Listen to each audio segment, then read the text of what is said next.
So my name is Amy Wilson. I'm an Americorp VISTA member with the Multnomah County Tobacco Control and Prevention Program, and we're within Environmental Health Services at Multnomah County.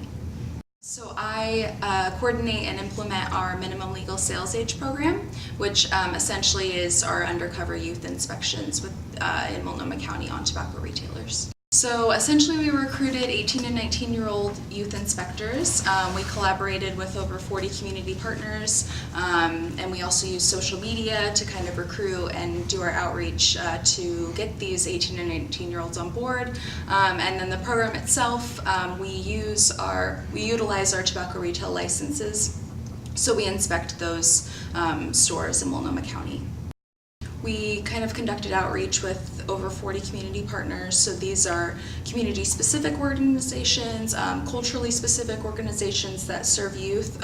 So that's anywhere from kind of like youth serving job-specific communities to like health centers, to schools. And yeah, so we essentially reached out to them and asked them if they had any specific youth and encouraged them to apply for this position. So are these youth volunteers? Are they doing community service? No, they're paid employees with us. So the inspections take place out in the field on our tobacco retail license holders. So that's anywhere from like convenience stores, grocery stores, all places that sell tobacco in Multnomah County. Really, we want to measure compliance and make sure that our retailers are following all the laws that govern the sale of tobacco products.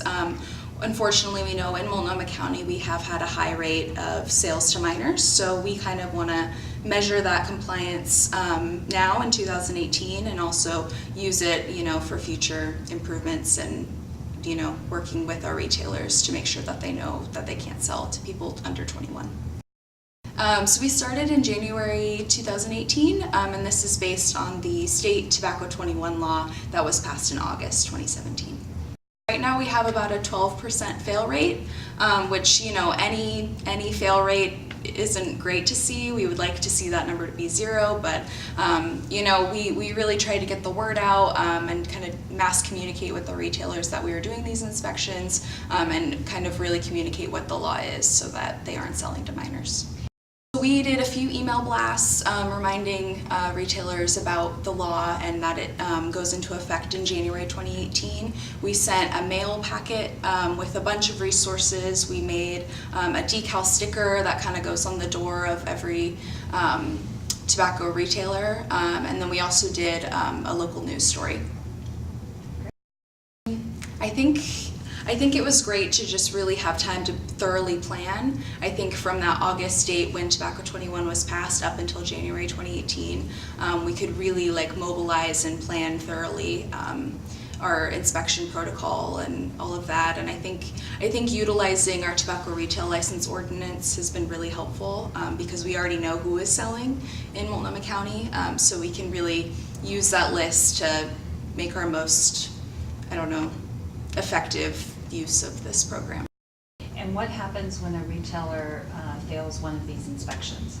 So unfortunately they are issued a $500 penalty, and this is after the inspection, so we send them a penalty package in the mail about 7 to 10 days later, and then they have to complete one of our trainings, which are available online or in person, and then they have to pay a $500 fine. And if it happens more than once, then the fine increases, and then potentially if it happens again and again, their tobacco retail license could be revoked.